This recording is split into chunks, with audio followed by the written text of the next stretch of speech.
Hello and welcome back into the Knicks-Verse. And if this is your first time here, please subscribe, turn on the notification bell, and thumbs ups. And drop your comments. Love the comments. All right, well today, and by the way, thank you to all the subscribers. We cracked 3,000. It's fabulous. The Knicks-Verse is growing exponentially. And it's going to keep growing because the enthusiasm for this team is at an all-time high, and there's very good reasons. Very, very good reasons. This team is ready. This team is ready for something. But just what? Is it ready to take care of this? Is it ready to, bring one of these home? I don't know about this season. I'm not going to say no, because anything can happen. We've seen it, though highly unlikely, and the Vegas odds tell us that. But Vegas has been wrong many, many times, especially about these Knicks. The one thing is that I've been talking about is that the ring. We want the ring. We want the parade. We want the madness. We want to rule the NBA universe. Now, how can that happen? Are the Knicks on the right road to an NBA championship? Do they have the foundation? Have they built upon the foundation? Are they constructing the culture that's going to lead this team to the finals of the NBA? Well, let's look at what Mr. Dennis Gallagher. Mr. Dennis Gallagher wrote an article called Blueprint for an NBA Championship. He wrote it back in 2006. But all of it still holds true. He said 92% of NBA champions had a recent All-NBA first-team selection. These are one of the elements that you need to create an NBA championship team. Okay. All right. What's next? 81% of NBA champions had a recent All-Defensive first-team player. Okay. 89% of NBA champions had a sidekick who was an All-NBA or All-Defensive selection, first or second team in one of the prior 4 seasons. All right, well, Milwaukee Bucks totally hit this, totally fit this. They totally fit it. Giannis, they had Giannis.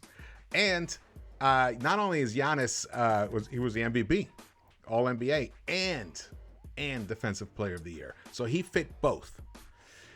The Nets are stacked. Nets have everything that they need at this point to win it all. The Lakers have it.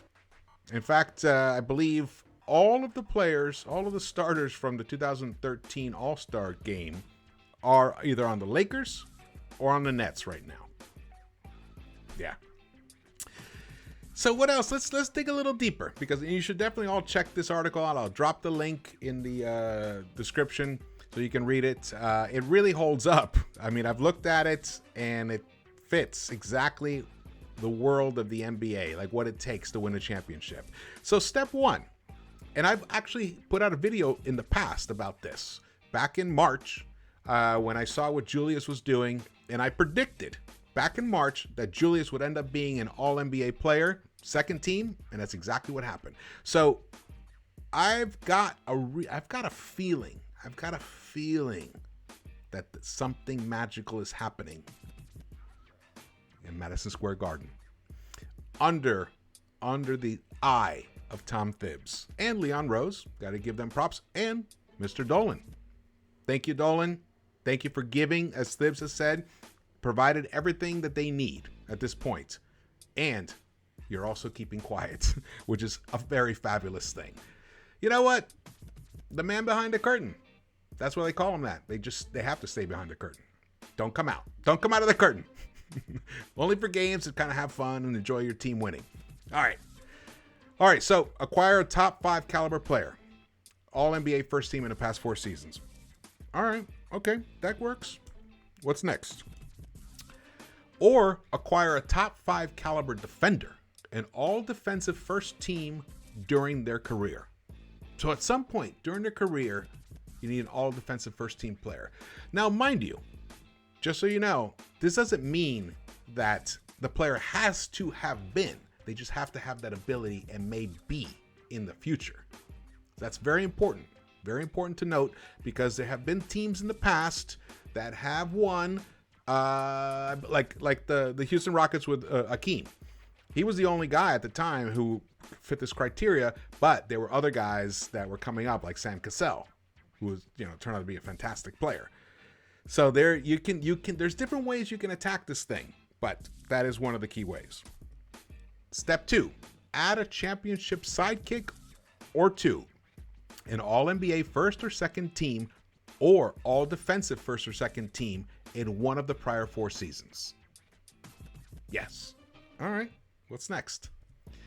Make sure one of your players, either the superstar or the sidekick, can defend. That is a must. That is a must, which is actually the Achilles heel of the Brooklyn Nets. I almost called them New Jersey. I almost said New Jersey Nets. The Brooklyn Nets, they don't have this. Now, if KD really, put himself to it, could he do it? I think he could, actually. I think he could be, a top defender. But he just hasn't done it. He hasn't done it in his past. But in crunch time, those guys can do it. They can pull it out. So that's the steps. These are the steps right here. Let's go through them again. Step 1, acquire a top 5 caliber player, all NBA. So it's an all NBA first teamer. That's what they're saying. Or a top 5 caliber defender. Okay, so probably defensive player of the year, that somebody like that qualifies. Championship sidekick. Gotta have the sidekick, or 2, or 3, or guys that will be that at some point in their future, in their career. They could be up and coming. Look at the Phoenix Suns. Booker has not been an all-NBA guy, but he will be. Absolutely will be. And Chris Paul was an all-NBA. I believe second team. I don't believe he's ever been first team, but he was a second team guy. And he's been an all defensive second team. Maybe even first team. Not 100%, but definitely he's been an all defensive player, Chris Paul. So you can see, and then, could one day could DeAndre Ayton turn himself into an all-NBA defensive player? Yeah, he could. It's possible. It's within his grasp. But for sure, Devin Booker has the makeup, the chemistry in his, he's got the credentials to be an all-NBA player at some point in his career. So that's why they made it. But they lost. They lost to the Bucks, who had a bona fide defensive player of the year, bona fide superstar, first team all-NBAer. So these are just facts. These are just facts. And Brook Lopez. Brook Lopez was an all-NBA, all defensive guy, all defensive second team player in the past. All right, so okay, what does this all mean for the Knicks? Do the Knicks have it? I bet most people think they don't. And you probably would be right. You probably would be right until you watch this. Here we go. The road to the ring. Are Knicks on the right path to an NBA championship? So we see, first thing is, I've kind of rearranged the order here because sometimes you can build from the ground up. And I think building from the ground up is bringing in the people who are going to be the sidekicks. Because that's the reality of where the Knicks are. We do not have an NBA superstar yet. But we have an all-NBA sidekick. That's right. Yes, we do. Yes, we do. And we have some other guys who are interesting candidates. Here we go. See those heads right there? So we have Julius Randle, who is a second-team all-NBAer. And believe me, I think he will definitely end up being an all-NBA player again this season. Whether he's the third team or not, that's to be seen. But in my opinion, he's going to make another step up. So he's going to compete. He might end up continuing to be a second-team all-NBAer. And if he makes the leap that is possible, that's within his grasp, he could end up getting into that upper echelon and being one of the very best power forwards in the entire NBA. I believe that he has that ability, but at the moment, he qualifies as an all-NBA sidekick. Now, I also have RJ Barrett in there. I think RJ Barrett, like on its highest ceiling possible for him, is that he could end up getting into the conversation one day of an all-NBA third team guy, which means one of the top 15 players in the NBA. In my opinion, I think he has the potential, but that might be a stretch, but I think he has the potential. Now, interesting, I got these two other guys there, Kemba and Derrick Rose. They've both been all-NBA players. Kemba was an all-NBA third teamer not that long ago, 2018-2019 season. So that fits the criteria. That's within the 4 seasons. Now, he wasn't a second teamer or a first teamer. He was a third teamer. So that's why it makes it a little like, oh, okay. But guess who was a first team all-NBAer? Derrick Rose. Now, it was a while ago. It was 2010-2011 season. But combined together, they kind of fit the criteria of the sidekick, the all-NBA sidekick. So I feel like the Knicks, okay, they've satisfied this first step here on the road to the championship. Okay, what about the all-defensive player? That's easy. That's easy. You guys know what I'm going to say. You know what I'm going to say. Here we go. Oh, sorry. Here we go. Mitch Robinson. Mitchell Robinson. He's already come out and said he wants to be Defensive Player of the Year. He has all the potential. He has all the potential and the criteria to become an all-defensive player this season. Now, hopefully, he gets on the court. I mean, it sounds like everything's going well. It sounds like he's healing well. He's been allowed to start scrimmaging with the team, just some light contact. But I think he's going to be fine. He's going to get in there. And if he at all can get back to the player that he was becoming towards, like right before he got hurt, and then get there and then go from there, all defensive player is in his future, Mitchell Robinson. Totally believe it. And the other two guys next to him, I believe that they also have the ability to be an all-defensive player. I mean, RJ is already considered one of the top two-way young players in the NBA. And Julius's defense last season was outstanding. It's one of the reasons why he made the all-NBA team. Because not only was his offense just miraculous, the 24-10, 6, and over 40% three-point shooting. Only Larry Bird had ever done that, ever, in the NBA history.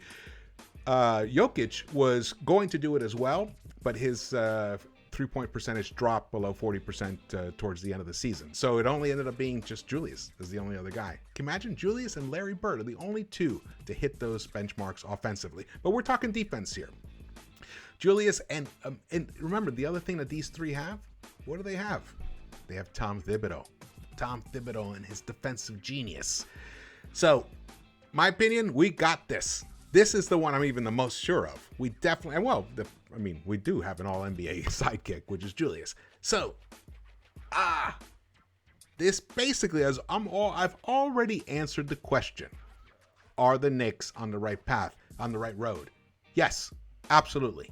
The beauty is, this could have been, this did not have to be this way. This could have gone a totally different way.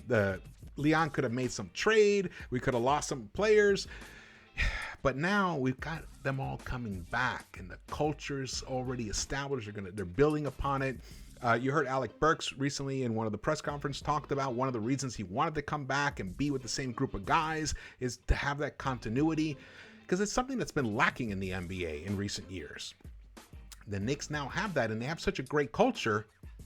It's really it's conducive for letting players reach their full potential.